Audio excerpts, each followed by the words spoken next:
All right, let's take you back to our top story now, and we speak to the leader of the South African Federation of Trade Unions, Saftu for short, the General Secretary there, Zwelinzima Vavi, who joins us now. Mr. Vavi, good evening to you and thank you for your time. Reacting to the decision of the Ministry of Public Enterprises that the SAA-Takatso deal is officially off. Your reaction? Oh, hallelujah. This is the greatest news we've had in a long time, because it means two things, Kolani. The first one is that the privatization agenda has been defeated, at least for now. We hope that it is defeated forever. There was never any genuine reason to collapse the SAA that used to be the #1 airliner in the whole world, providing the best of services, flying the South African flag proudly, bringing in thousands of tourists, making it possible for business people to move within the borders of South Africa to do business activities, which develops and grows our economy. That's the first reason why we are thrilled. The second one is that this is a victory for the Constitution of South Africa, whose cornerstone is that there must be transparency, there must be openness, and that there must be a democracy that is driven by the wish and the wishes of our people.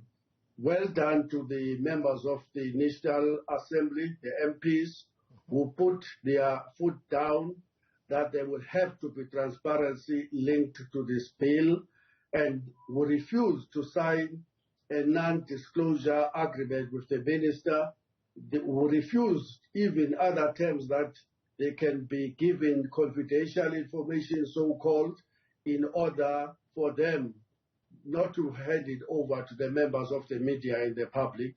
This was always an insult, and we think that the real reason why this deal has fallen on its face is because the minister would not disclose the terms of this deal. We are convinced that he had something to hide, and in our view, this smells corruption from a distance, and that's why we think that it's better not to have a deal instead of a last-minute push of a deal on the eve of the elections that is clearly going to benefit those that are connected to the political party in power and that are therefore closer to the house of power.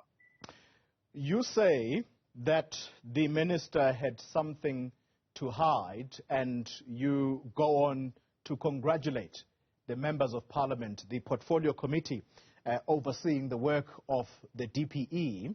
But he says this afternoon his was to ensure that there is fair value for this transaction. In other words, state assets should be protected, and I suppose I'm going to paraphrase him and use my own words, that essentially they should not be sold for a song.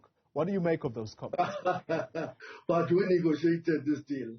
Why didn't he disclose the 51% in terms of what it was going to mean? We only know that the SAA have been sold for a song of 51 rands. Why was there a need to keep these details away from the information? And why is the minister now positioning himself to snatch victory from the jaws of defeat? No. The reality is that surely in cabinet his ministers, colleagues, told him that, sorry guy, you are bringing the movement, which is the ANC, in disrepute. You are bringing the government in disrepute. We cannot support this secrecy that you are demanding from the members of parliament. You have to allow this one to fall. We can't afford any further scandals that are implicating 98 of us already. as members of parliament in line with the Zondo Commission report. I suspect that there was massive pressure on him, and so he is now trying to spin it as if he ever represented the interest of the country. In fact, the call we want to make now is for the president to show the minister the door. No further delay, immediate effect. He has to go, and we can't be told for how many years now we have been told that there is a SAA-Takatso deal, and only when the members of parliament and Saftu demands transparency, suddenly the deal falls off, can't go ahead, and the minister still wants to turn around and wants to make all of us fools by claiming a victory. No, we are victorious. Victory to Saftu, victory to the members of parliament. We've done very, very well to make noise and to say to the minister, you have to disclose the terms of this agreement, and he won't. He won't disclose the terms of the agreement. He is now prepared to let the whole deal fall. Surely there is a reason why I think the price that he was going to pay for disclosing the terms of the agreement were going to be far more greater, and a political price to pay for him and the government on the governing party. Mr. Vavi, I've got two quick questions to ask of you before we conclude, but I'm going to ask you to be short. I can sense the excitement in your voice. Let's talk about due diligence. This was always an issue with this deal, whether or not this company had the funds to support this deal.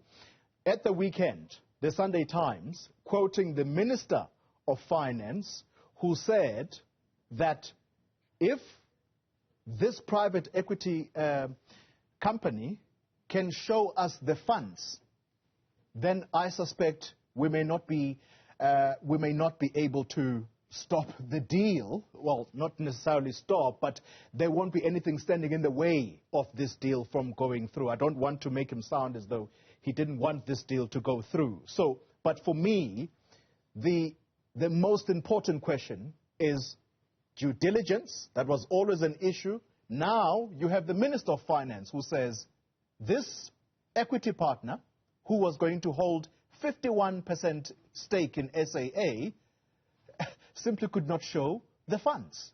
What does that tell us? I mean, just imagine. You take one of the most critical institutions, state-owned enterprise, that is 100% owned by the government. You collapse it first, as you have collapsed all others. Then you come around and with some process that allow everybody to bid. You don't do due diligence. You announce a winner.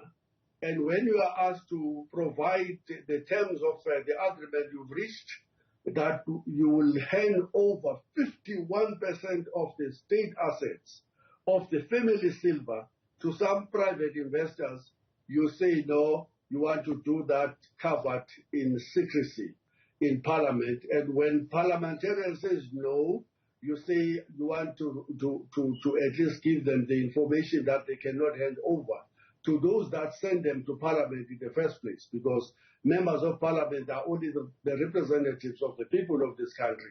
They are not there to represent their jackets. And when they say no to that too, you suddenly say the deal is off. What should we think about it? And that's why we said from the beginning, Toli, that no, we are smelling a rat throughout. We think that there's something untoward, and we think that is a reason why the minister is seeking to hide the details of the deal, including the fact that perhaps there was never a due diligence conducted in the first place, and that this was a gentleman agreement of Nigawena Katamina, and I'm going towards retirement. I need some cushion to lie on when I'm on retirement. No, we can't agree to such deals. If the minister says there was never an intention to hide something, please, it's still not late for him to say, yeah, were the terms. In fact, we demand, you must give us the country. take the country to confidence. Tell us, what were the terms? Did you do due diligence? Did you find out if there was real money was it worth 51% of the whole strategic public-owned enterprise?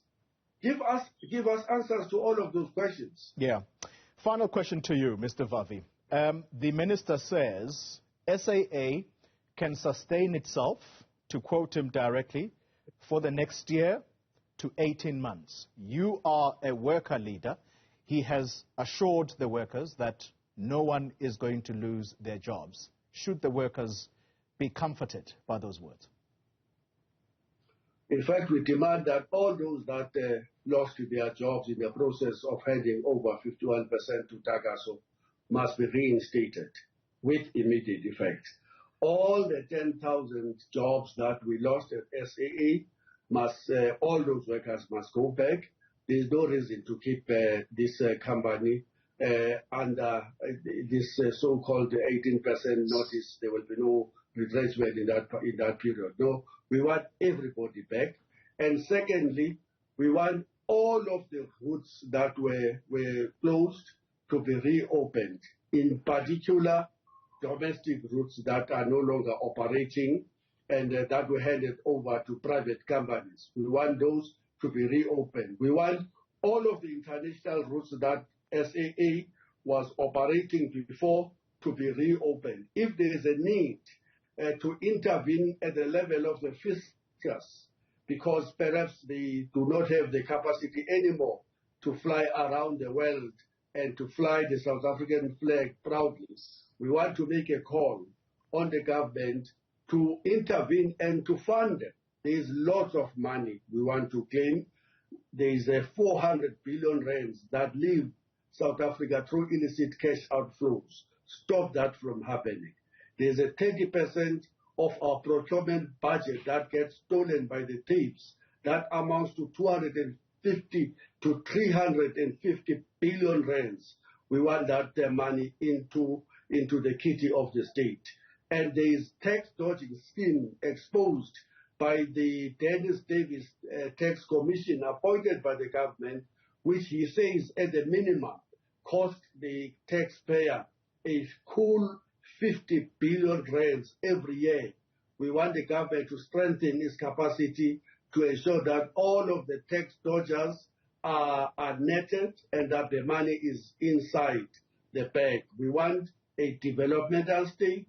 We want an end to the privatization program that the government have been driving since 1995, 1996. We want a strengthened state because we know flowing from a capable ESCOM, Petro SA, Transnet, and you name them all, will be a better possibility of crowding in private investment so that we can grow our economy away from the disastrous 0.6% of the last quarter of 2023 to 5, 6, 7% that we need when we industrialize and when we end neo-colonial and neoliberal approaches to our economy.